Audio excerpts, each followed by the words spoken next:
smells weird. We do a rotation where we do experience 1 year and a party another Love year, it. right? I stole this from my sister. And then it's like everybody gets a birthday party or everyone gets an experience. So this year is a party year. And because he's turning 4, we're going to do it at Chuck E. Cheese. Where a kid can be a kid. Where a kid can be a kid. For $700. Oh my God. Oh my. For rat pizza.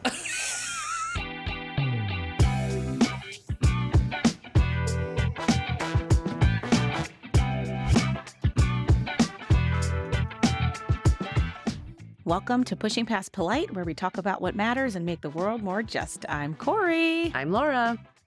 And I'm Keith. In the house. We're so glad you're here. So today I have a question for all of you. I've been reflecting on this a lot, just in thinking about, a lot of what makes humans make decisions and how oftentimes it's not always based in logic, right? It's based in feelings and things that have heavy emotional connections. And so the question I wanted to pose was, what's something that you used to believe? Like you really it used to be like a foundational thing that has since shaken loose, either because of life experience or meeting someone who made you think differently. Like what's something you used to believe? I can give you like a list of like 4 or 5 things, but Start rolling. okay, now I feel like I need to have it handy. I'm going to freeze up after the first one. Should I used to believe for surezies?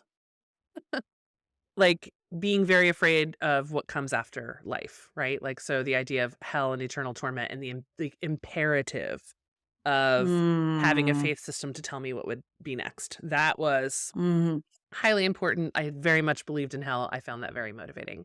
I don't know that I do anymore. That's something I've changed. That's one. Wait, can we just talk about that for a second? I find that that whole concept of not going to hell as the motivator to be just so fucking backwards, right? It's like, shouldn't the motivator be heaven? If we're going to be believing in these two things, right? It's like, shouldn't our motivation to be the kind of people that we should be, shouldn't our motivation be it will allow us to continue walking in a place of abundance, of joy, of eternal love, of eternal healing, health, right? Like the garden of plenty. Like, shouldn't that be our motivator? Why is the negative the thing? Fear is very powerful. And that is my problem with the church. Organized religion. There you go. Put that on the list. That's kind of where I am as well. Like, that's it. Yeah, the organized religion. That's definitely on my list for sure. Okay. Not religion, organized religion. You can believe whatever you want if faith, it makes I have you no a better problem. person. Yeah, exactly. If you think that you're going to get some magical reward after you die and that makes you go be better to other people, I don't care. Do whatever you want. Better, believe right? whatever you want. Be nice. But be better. Be nice. But what I've never understood is why all of these organized religions focus so much on recruiting people and getting them to like repent and change your ways. Because it's a business. Huge part of my life, you guys. Huge. Like, come on, such a business. Yeah, both in terms of like as a child, what I was exposed to, and then even like later, like being involved in organizations that were all about that being the thing.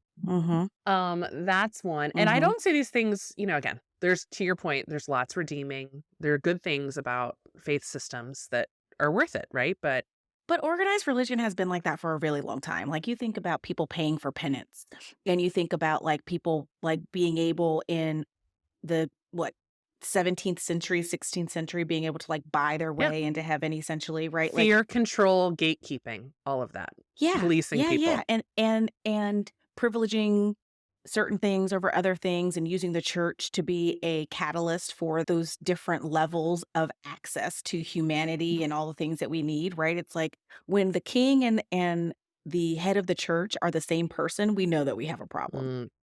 Or we should. Yeah, I would agree. I think, Christian nationalism here would certainly at this moment agree differently. Okay, so we can take a deep dive on this if you want. That's just the first thing on my list. I mean, come on, let's Second keep it thing, going. I still haven't found my list, by the way. But second thing on my list that I am not proud of, but I offer this by way of saying that I believe that by changing your mind. Changing your mind is a natural part of being human. That it should be. That like it's not. I am ashamed. While I may be ashamed of some of the things I used to think, I am not ashamed to say that I've flip-flopped or changed my mind. Like, I actually see that Yeah. as a good You've thing. evolved. That's right. And I Totally. think that's a healthy and normal thing. So I used to not understand the argument for gay marriage. Homosexuality was something that was kind of like okay, you do you, I suppose. Like, that's fine. But my thought was, why marriage? Why can't it just call it something else? If that upsets everybody, just do something different. Do the civil unions, do the domestic My whole thing was partnerships. like, you know what? Be miserable with with everybody else. It's like 50% of marriages end in divorce. You You guys want just join this? that fucking You want in club. on this? It's not like something that's sacred here. Like, why are we so I mad? know. So I used to be kind of weird about that. And Hmm. my husband, when we were dating, I remember talking about this, and he was a lot further along than I was in this thinking, a lot more evolved. Hmm. And I'm thankful he didn't judge me for it. Now, if I were to date somebody that thought that, now again, it's 20 years later, right? And the Yeah. conversations evolved in society. But In terms of the openness of the conversation. yes. Right. So that's something else that, again, I've come a long way on. And I'm very sorry for any hurt that I perpetrated when I was of that mind. Um, and then the other thing is the issue of abortion. Like, again, growing up in an evangelical Christian setting, I put Christian in quotes, this idea of like the baby, but what about the baby? But what about the baby? But what about the baby? Right? I remember doing like Hmm. reports in school on both sides of this issue and being like, and therefore I've arrived at the conclusion abortion is wrong. And it's like, what? Again, nobody wants it. It's not something that is like celebrated and anybody's excited to get. It's because of pretty dire circumstances. 100 reasons. It's like, and my question for my thought is always like, why do you care? That's just like the question that I ask. I had this conversation with somebody recently, and I was like, why do you care what I do with my body, first of all? And my second question is, and then why should it be legislated? Mhm. Like, why should your opinion be the thing that gets legislated? Mhm. Right? Like, why, but why do you care? Why, if if I am going through something, you're not there when I'm having sex with my husband and creating the child that then could kill me because it's in my fallopian tube. And you're not there when I'm in agonizing pain and bleeding. You're not there for any of this. So why do you care if I make a medical decision that is what's best for me and my family? And why do you think that your moral compass is more attuned? And I'm not talking to you, I I'm just know. talking in general, like, is more attuned to what's right for my body and my situation that you know nothing about, to the point that it should be legislated. You are right to center the woman in this conversation. In the way I was trained, it was about centering the baby, the innocent. No, I hear So, you. but see, like now, and not even just because I am a woman, I have had children, like, yes, but it, more of I now see how the inconsistencies and the idea of like, oh, well, the medical exceptions that are just a joke because women are dying and need to be septic first before they can get interventions. And even then, it's so clear to me that it's about control of women's bodies now in ways that I never understood before. Right. Yeah. Yeah. I mean, yeah. It's rallying votes too. Don't forget that a lot of this is self-interest. Abortion does not affect nearly as many people in this country as, say, like road repairs or bridge Or gun safety violence. or of course gun violence. But for some reason, it's been part of the national conversation in every election for longer than I've been alive. And that's because you can harness people's emotions and use it, instead of voting for me, vote against that guy because that guy Right. is killing babies. Because really, And they're all the same. yeah, it's Mm. just at the end Truth of the day, is. it's really just it's self-interest. They Yeah. are hurting women in very serious ways and putting their lives at risk so they can get elected, Unnecessarily. just so they can get some votes. That's exactly It's right. disgusting. It is. It Mhm. is. So I'll offer Mhm. those as like, again, I'm happy to talk about any of that in more detail if we want to, but I'm curious, like, are there other topics? Like, what are things that you used to think when you were young that now you don't think anymore? Well, we talk about this on here. We've talked about this before, about like bodies. right? And I used to believe that if you were overweight or had a bigger body, that you were not necessarily healthy. And like many of our conversations we've talked about different versions of this, right? Um, but I was acculturated in a family that like people were pinching you and were saying, like my 90-year-old grandmother now to this day is like, I will not be fat. Like now. And she's like that big. I snap my fingers. You know, and so like that mindset around body type, body image, body shape, I was always like there was a song in the 90s. I don't know if you are familiar with this If it's song, a but 90s it song, was please called cue it up. Please let us try.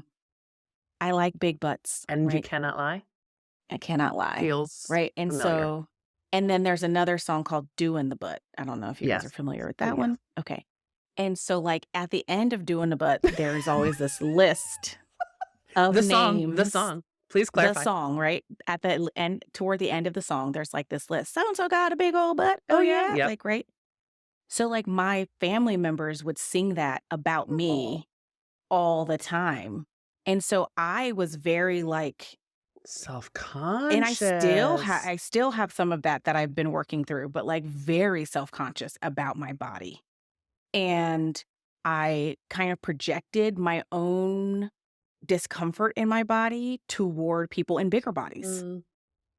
You know what I'm saying? Because like I had the bigger body in my space. And so like that feeling of like hurt and shame or whatever, I was like projecting that out. And You didn't know what else to do with it. now I didn't know It's what a to do lot with to it. hold. But Yeah. I know that I cause harm in doing that. And so like that is something that I have definitely evolved well past in not only being more comfortable and confident in my own body, but like recognizing that bodies come in all shapes and sizes. That is not an indication of healthiness. That's not an indication of anything except for like the body you were born into. Yeah. So yeah, that's something that definitely has evolved and changed for me over time. Yeah, I was surprised to find out that like body mass index is basically made up junk science. Yeah. It's like Junk science and based on males, right? But it's still used in the medical profession. It gets printed out on every single one of my well visits, on my summaries. And it's also based on the old body types of non-people of color too, non-indigenous, non-black, non-brown, right? So like it's a Eurocentric body type standard that drives the BMI as well. That doesn't even account for muscle, right? That's exactly right. Just division equation where it's like, this is how Height heavy you are, divided by how weight. tall you are. And like you could be in the greatest shape of your life, just like 1% body fat, and you could get a BMI that's like, oh, you're not in the healthy It's range dangerous. anymore. Careful. When I look at pictures of myself in high school and how relatively, like, I looked great. God, I looked great. I didn't think so at the time because, again, that sense of comparison and throwing shame. What do I do with this and what I feel and what society's telling me? Okay, I'll project it elsewhere. And yeah, I mean, my BMI back then was out of whack because it makes no sense, right? So yeah, totally. Yeah. And I've always been like an athlete. You know what I mean? I like ran track, played basketball. There's nothing to I've pinch, always Corey. been doing all the things. Well, they'd find it. Well, Granny better. Granny's gonna get herself a handful if she finds me. Right. She's so funny. But yeah, that was one for sure that I've evolved on big time. You heard 40 years of messaging around don't do this, don't anything but fat, anything but that, right? I mean, that's basically what you heard. Like my sister was pregnant. She was like, hey, fatso. Just like. I would cry right there. Yeah. No, we talked to her about it, but that was messaging she was getting. Absolutely. And there's a whole different set of stories around that, but like her mother was a bigger woman and was a little gluttonous. And so like, she was just like, I don't ever want to be like that. And so she's not creating people who are going to be like that. Right. Like her construct came from somewhere. But we just have to break it, right? Just have to move it to the side.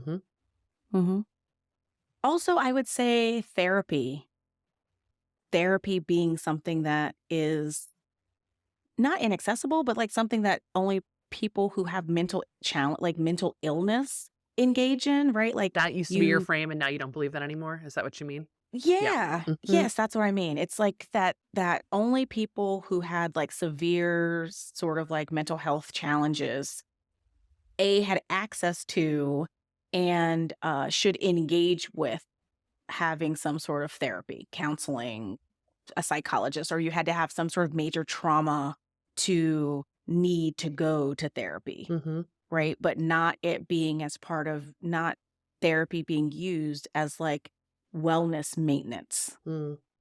Yeah, self-improvement at any stage, right? in any stage. Like just like you go to the doctor and you get blood work and you do this, like you go to the therapist to just like help to create space in your brain and your body and your energy, right? To problem solve and work through things and understand triggers and all kinds of stuff, right? Like it's part of your overall wellness as opposed to it's only a tool for people who are in crisis of some sort.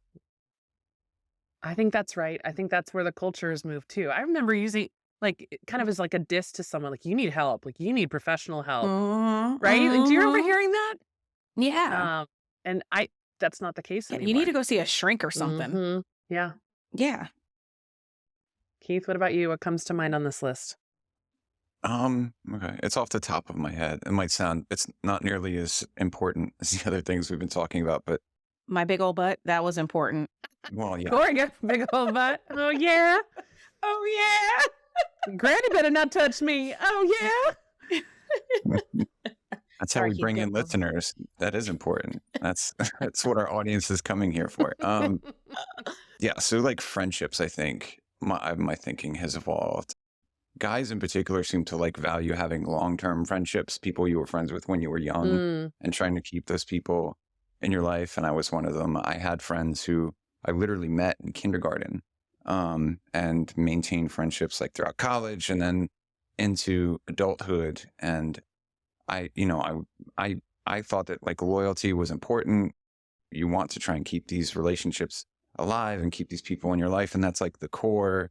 And then you meet other people around it. And it took a long time of me like going through difficulties, having like struggles in my life, and realizing that whenever things were going really well, I'd have a lot of people around who were there to like share in it. But whenever I was struggling or needed somebody, everybody was gone. They weren't available. This group of friends. And it took years and years of me just excusing it and like thinking like Mhm. it's me, like I'm obviously the weird one. I don't fit in, that kind of thing. And it finally, like just in the last couple of years, I realized that this isn't healthy for me at all. These aren't, Your people. they make me feel like worse about myself. They really do. Mm-hmm. Mm-hmm. So anyway, I was just very frank about how I felt and sort of cut them out. And since then, I've created space in my life to develop new friendships. And I'm realizing now at my late age in life that like, wait, no, there are people out there who can be much better friends, who are those things that you're looking for and that you've wanted in your life, that you've excused for these people that have just been there forever. Yeah. Sort of out of circumstance or just randomness that you ended up having a kindergarten class with somebody. That doesn't necessarily mean that they're going to You have be. to be friends for the rest of your life. Damn Yeah. it, you got stuck. You got a rough class and you stuck. This is Yeah. your Right, because you got matriculation group and assigned. your cohort is set. Right. You got assigned to Miss Smith's class, and now all of a sudden you're Smithies. Forever. Forever. Forever. Yeah, you know, when you're grown, you share a lot of things, especially during like your teens and 20s. Like, and Mhm. you think that that means something. That loyalty is important for relationships like that. Yeah, I learned early. Nope. I can see that, how history and proximity, is what starts the friend. Like, whoever you're with, the proximity is part of it. Mhm. But that sense of, especially, I can see that with guys too, because it may be more difficult to make friends across the lifespan, because that's, Mhm. seen as being emotionally vulnerable and heaven forbid, right? So you kind of feel locked into the people who are your boys. Who know you? Yeah, quote unquote, who have some Exactly. shared history, but history is not the same as connection, right? Yeah, Mhm. I think I've learned how important people in your life can be. I think when I was valuing the close group of Oh, friends for so long that I every other potential friendship that I could have had, I dismissed it as like tangential. Like, oh, I got my core group. Like, it was nice meeting you. See you later. And I'm realizing and now you were that settling. I had a lot of opportunities to meet new people and maybe develop a group of colleagues and friends who share the things that I care about, who, if I talk Yeah. about, like, I want to write a book, they don't roll their eyes and go, okay, did you see the new South Park kind of thing? There are people who are like, cool, what's the book about? Yeah. So yeah, I've realized how much of a difference the people in your And life who want to can make. know you now. Yeah. Like, know you, this you, not just like have the It's flashback, a 6-year-old you. reminiscent version of you. hmm I feel like that's something that gets tricky in adulthood in general, Yes. right? Like, I was thinking about how even some of your family members don't really know you as an adult. hmm You have all these people who have been embedded, in your life and these like participating in life events, graduations, birthdays, and growing up, but then they struggle to accept the current you, the current version of you, Corey 40.0, 41.2, or whatever I am. That version. And they're like locked into the thing that brings them nostalgia and joy and not focused on the parts of you that bring you joy and happiness now, today. hmm I Yeah. can see I that was talking too. to Daniel about that. I think oftentimes the point, unless your friendships are evolving, right? Unless you have someone who is growing and changing with you, oftentimes your friendships are situated in the when, right? Like your growing up friends and those formative years, or your college buddies. You're reliving those days, that nostalgia piece. Your mom and dad, whatever it is, it's that time. Even people who meet like our high school sweethearts, like that their relationship, unless they grow and evolve, is kind of sometimes can be stuck in teenage version of love, right? And maybe not growing and evolving together. So and sometimes friendships and relationships for that matter too are seasonal, and that's okay, right? Yeah. And it Yeah. was good for this time, and we're in different spaces, and the friendship hasn't evolved for one reason or another, and that's okay too. That's like something I learned. People come into your life for a reason and a season. Mm. And sometimes the season is really, really long, right? Like I have some friends that I've known for 30 plus years and we talk regularly. We are involved in each other's lives. And then I have some friends who I've known for 3 years and we talk regularly and we're very involved in each other's lives. Mhm. Um, yeah. It's, friendships and relationships outside of romantic relationships they get more difficult the older you get, right? And I think the tendency among some people is sort of to be like, well, I have my spouse, I have my kids, and that's enough. And you don't value it. And I guess that's what I'm coming to, is that I've had a bunch of relationships. I'm not married, but like, I don't know. My life seems to be defined by the people I have in it at the time. And I've sort of made this transition to be more intentional about having more positive people in my orbit. And it's made a big difference. Mm. I think I had dismissed that for a while. I'm 40. I don't need friends, kind of thing. But Right. like, yeah, You do. I started like doing trivia, I have like Yeah. a trivia team now. And A it's crew, like, a trivia group. well, What's your team but name? yeah, What's your but team name? What is it? oh, What is the name? it already existed. It's not my team name. They named it Buddy Holly. I don't know why, but That's anyway. okay. Well, as somebody who is Yeah. married and does have kids, I still need my friends. Um, Yeah. as a matter of fact, Michelle Obama, I read over winter break, actually when I was on my way to come see you, Corey, and you too, Keith. I listened to the audiobook, The Late. That sounds I know. that sounds real I promise dangerous. it was an audiobook. I'm really good at multitasking. I don't have a Tesla with auto drive. But I Right. listened to the It's like, audiobook. did you have the book propped up in the steering wheel? Yeah, right above it, just like this. But she Uh, talked about how, her relationship with Barack is something that so many people put on a pedestal and talk about how incredible. And, in a lot of ways it is, and it is wonderful. But she talks about like her kitchen table, her people who will sit around the kitchen table with her and be there for her when she needs them, that kind of thing. And how she is always looking to pull up a chair at that table for new people when situations present and you find some connection. to never be afraid to expand that, because it can be rotating seating depending on the season of your life. So I know I'm very good friends with my husband, for which I am very grateful. But he isn't. I can't come to him with all the things. And he shouldn't be. No. It's like you shouldn't, like, your spouse, this is just my opinion, but it's like your spouse should not be your everything. It's right? a very risky thing to Because do in my it's a take. very risky thing to do. But it's also, it stunts your growth, both of your growth, right? It's like, if you are each other's everything only, then how are you getting fed in other ways, right? Because there's only so much that that one person can pour into you, because they don't have all the tools. And so how are you getting fed in other ways? How are you getting the kind of nourishment and support and encouragement or replenishment or solitude or good advice or whatever, if you are only in a relationship with that one person?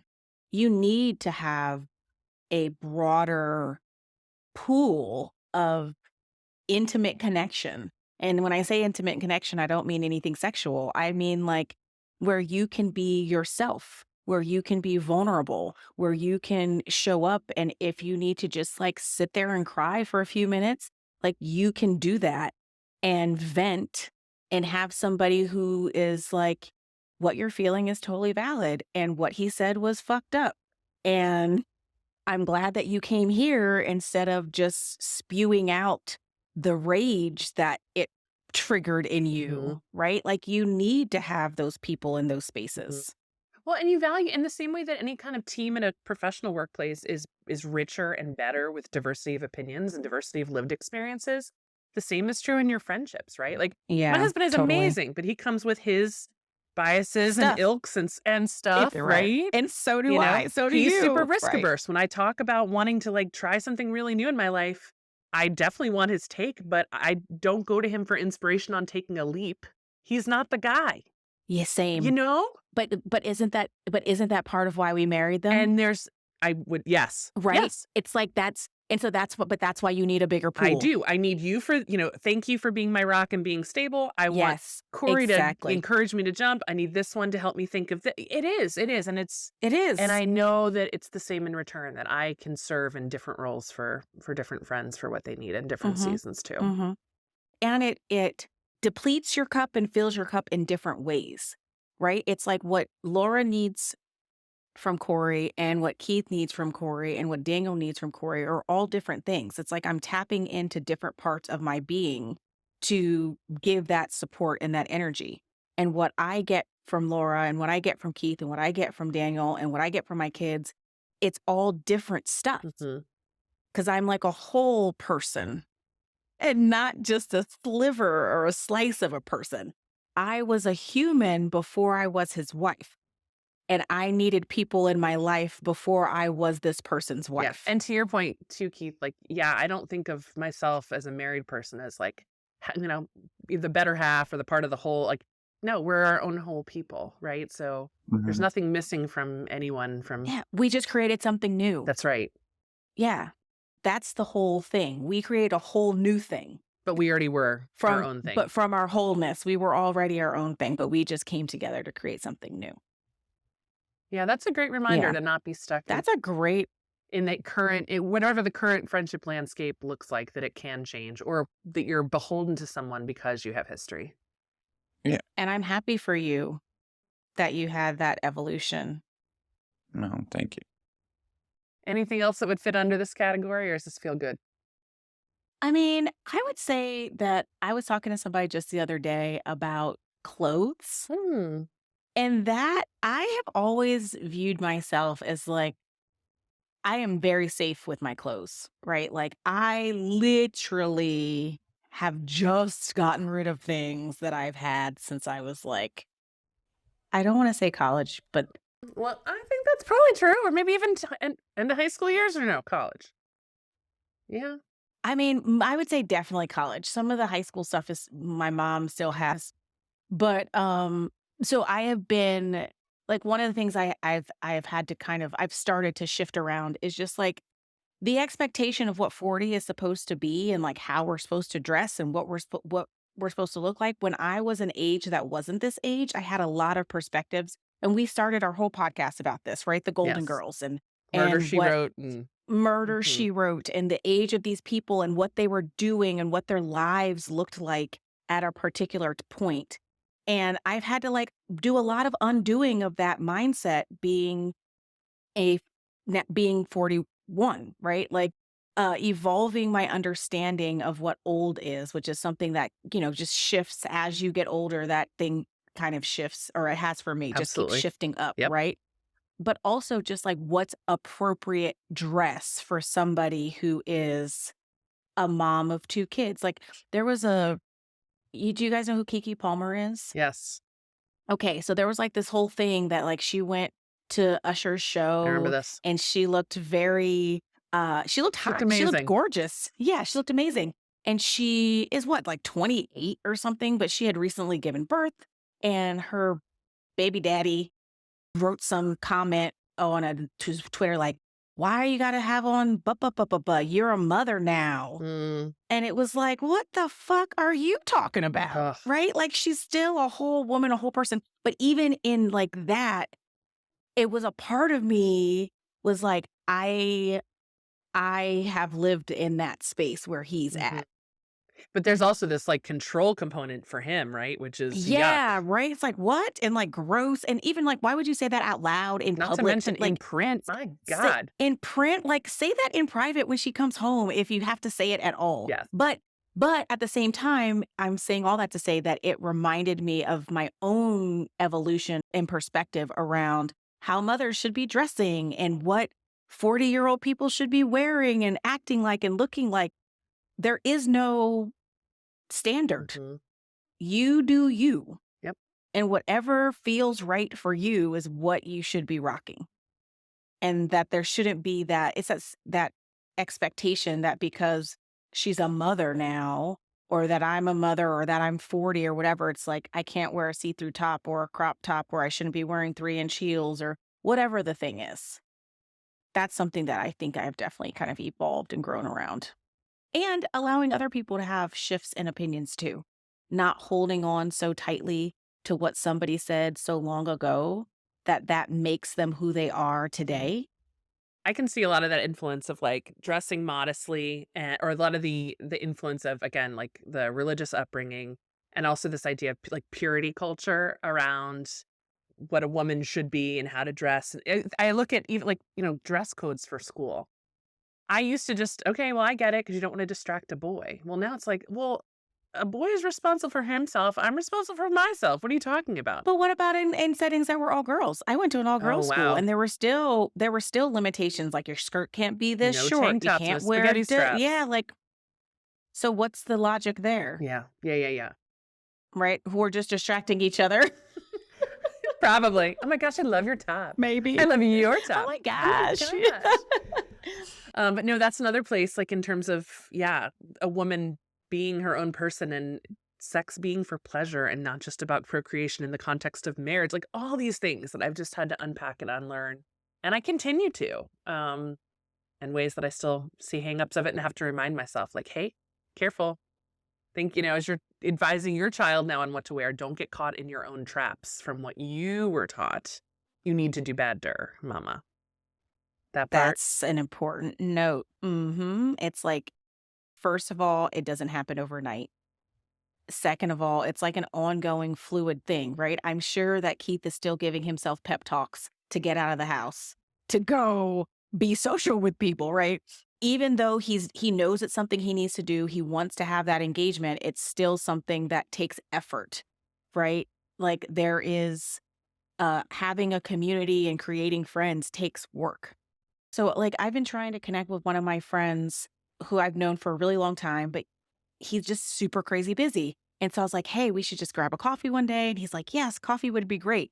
Fast forward, now we're going to have dinner in like a month because that's the only opening. It's like I have to wait 3 months if I just want coffee, right? So if I want to see this person at all, it's like it has to happen this kind of planning and effort, which means I already know, because I don't like to leave the house. I don't know if you guys know this about me, but I really I've don't like to leave learned the house. this. And so I already am like starting my pep talk for myself to not cancel on this thing that's gonna be happening in a month. Well, it's like whenever somebody says, "Hey, can we reschedule?" Yes. Yes. Yeah. Yes. Always reschedule. Absolutely. Yes. Um, But I try to go out. Like, I try to get out. I try to go. Like, even the birthday party, I was like, Jay had a fever, kind of, sort of. If he still has a fever, you guys go. We'll be at home. It'll be fine. Pro tip, you can always, that's another advantage. There you go. Put that in the win column for children. There's always a reason to cancel. They're a little moody. They need me. Yeah. Somebody doesn't feel good. I just heard a cough. I gotta stay. I just heard a cough. I gotta stay. Bummer. You can train Woodstock. That's messed up. I wouldn't do that for Woodstock. I'd feel terrible. No. I wouldn't What? want to invent some fake illness for my dog. No, but this This wasn't isn't fake. They're just sick that often. fake. It's just They're that always regular. sick. Reading It's the just that reading the regular. cards. Be like, what's coming here? That cough that was a second time. Unprompted. It's coming. And now his left nostril is running a little different. Mhm. So it's not Yeah. clear either. Mhm. You can tell. between the cough and the runny nose, I And then don't the know mood if I want starts to take spiraling. that anywhere. Yeah. Right. I don't know if I want to take that anywhere. No, that must be nice. Honestly, it's a lot harder for me to postpone things or cancel. No, it's plans true. altogether. It's true. You've got Nobody believes me. I get that. Nobody believes me. Sure, man. My Sure. emotional support friends say that their kids have a runny nose. I can't come. I can't. Right. You can borrow any one of my kids' excuses if you My want. emotional support friends. My kids podcast are friends sick, say that they so I can't make it. come. So I'm reading the tea leaves. This is not in the cards for me either. Well, haven't you seen that meme? It's like, getting together over 35 or whatever. It's like, yeah, we should catch up. 6 months later, we plan to catch up and then someone cancels and they postpone and this is how it goes. It is. It's challenging. It does, to Yeah. your point, it does take effort. Yeah. I'm going to play volleyball. I got a volleyball. So Did you That just sounds start? fun. no, I played volleyball when I was younger. I was really good at it. I liked it. I But believe that. they have like beach volleyball leagues down here with like teams. I'm And such, picturing so Top Gun with the aviators and Talk to Me Yes. Goose and Yes. less attractive for sure. stop. Not you. Maybe the other people playing. No. You'll be in the Top Gun situation, No, Keith. not at all. Ladies, Mhm. this is a very handsome Tell us what gentleman. intersection in God. St. Petersburg we should meet you. What net? Where should they come and watch you? Like, do you The Diet remember? Coke Do you guys ever see commercials? Like, lady, Bad Santa? we are going in very different directions. Tell me about Bad Santa. I'm like, Diet Coke commercial, Bad Santa. What is this? So, have you seen Bad Santa, Keith? No. Okay, so it's Billy Bob Thornton. Ugh, he's Is- a weirdo. Yeah, exactly. And so it's perfect. He's like perfect to be this like horrible Santa guy, right? So Bad Santa is basically he and one of his partners, they dress up as Santa and a elf, and his buddy is a little person. And so, but what they do is they travel around the country and then they like rob malls, right? Because they pose as these Santas. Anyway, How Connect did- to volleyball. Quickly connect to volleyball. I'm getting there. I'm getting there. So it's like they're only working. No, listen, they're only working during the winter months. And so during the summer, he's always in Florida. And so there's this scene in Bad Santa where he goes and he pours a drink and he gets a hot dog or something and he goes and sits at the park in Florida and is watching this beach volleyball game go on, except he's a bad Santa. So I got you now. because he's like a creeper dude. And what I'm saying is that you're going to have the creeper ladies who are going to be Oh. there with their snick snacks while you are out there diving in the sand and jumping. It will be bad Mrs. Santa There you go. out there I don't know. It's like watching you with your snick I snacks. took at least 5 seconds trying to unpack what podnut was. You were talking about a partner? And you talking Oh, about Bad like a Santa? partner. It Yeah, took yeah. partner. Yeah. But in my brain, I was like, Oh yeah, pot, I just, like a buddy. I had to a friend. fast forward to catch the story. And oh my gosh. I'm I was sorry. going that I'm all the sorry, ladies are yeah. going to be watching from the skyscraper when the Diet Coke delivery guy comes. You know those commercials? Oh yeah, when they're Old. like up against the window and they're like, and he's like "Oh." popping the top and drinking Yeah. the can, that kind of thing. Yeah, right. And he has like the arms out. All this to say, sun's out, guns out. Mine at least had a reference for beach volleyball. Mine Yours had didn't to even do have with a beach looking at an volleyball attractive reference. person. Yours was getting weird with Billy Bob Thornton. We're stealing presents from children. I was basically thinking about like all of the people who watch, I know. right? Like that there's like, do you see the commonality in our stories then? Can we, the women who watch? I do. Okay. I do. Yeah, Yeah. you're both wrong because you can look good at 440, but you're still going to be out there with a bunch of like mid 20 somethings who just look good, period. Yeah, but they're not other people who are in their 30s and 40s aren't looking at them because they're children. That's right. I could be your mom or your teacher. Do you know what I'm saying? It's like, that's all I'm saying. So it's like you do look good for 40 to another 40-year-old, another 35, a 35-year-old. Yes. All right. We'll see. If I get like my own little, middle-aged groupies out there, I will be sure to take some photos. Bump set kill. Okay, please. And we can posters. I love it. Oh, we could do a whole calendar. Oh, all the bump set kill and the little zinc under setting, the eyes, bumping, spiking. Yeah, like all the we'll get the dive, an action shot with the sand. Exactly. Merch. Like a whole photo shoot.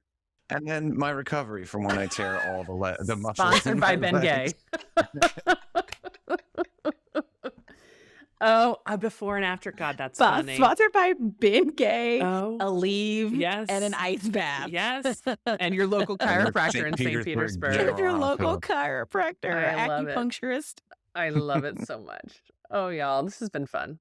Thanks for hanging with us. Thanks for interrogating past beliefs, and thanks for being the kind of friends that grow and push me to grow too. I appreciate it. Love y'all. Love you. Love you. Are we ending? Is that what you're saying? I'm trying to come up with a natural wrap. Laura was like, you know what? I'm tired of talking to you all. So this podcast is over. No, it's, Thanks for making me better. Bye. I got what I needed. Don't know if you need anything, but I'll catch you on the flip side. Bye. Nobody needs friends like that. Just kick Laura off your table. Thanks for everything. Yeah, and I'm glad that we can keep growing, right? And now that we know these areas for each other, we can encourage each other around them, right? And we can ask Keith about trivia. I didn't even know until today. I didn't know that either. Or volleyball. Yeah. Or volleyball. Yeah. Like now that's just something else that we can check in on each other about. Mm-hmm. Yeah. I think that the moral of today's episode is embrace the fact that we're not static and that we change. Yeah. That is healthy and normal and human. Absolutely. I think Ralph Waldo Emerson said, so I contradict myself, so what? It's a really good story called Self-Reliance. Go read it. Yes. Ooh, that's going in the resources section. Mm-hmm. You embrace the fact that you contradict yourself. I don't care. So what? That means I'm human. Mm-hmm. Right. Oh, speaking of this, we have news, sort of. The announcement, like this week was our birthday week of like a full year of podcasting. And we gave ourselves a present and we put together a website. So on that website, I will post a link somehow to that amazing classic literature piece that you just cited off the top of your damn head, you genius. And people can find it there. So if you have an extra minute and would like to check it out, it's PushingPastPolitePodcast.com. .com. Yep. We sprang for the .com. Yeah, we did. Yeah. Felt like it was a 40-year-old thing to do. We're not in the .net or the .media phase. We can comment. Yep, we got it.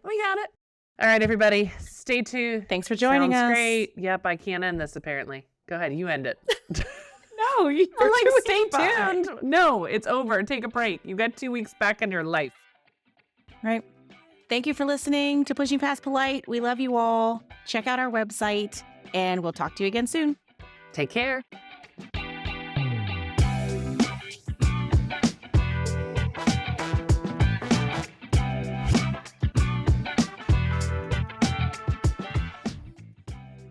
Thank you for listening to Pushing Past Polite. We encourage you to go deeper in your trusted spaces or find new space for good conversation. You'll find content to help you get started on our social media channels. We're at Pushing Past Polite on Instagram, Facebook, and TikTok. Pushing Past Polite is an independent podcast with Corey and Laura from Just Educators. Our cover art was designed by Rachel Welsh DeIga of DeIga Designs. And our audio is produced by Keith at Headset Media. Until next time, don't get stuck talking about the weather. Push past polite. See you next time.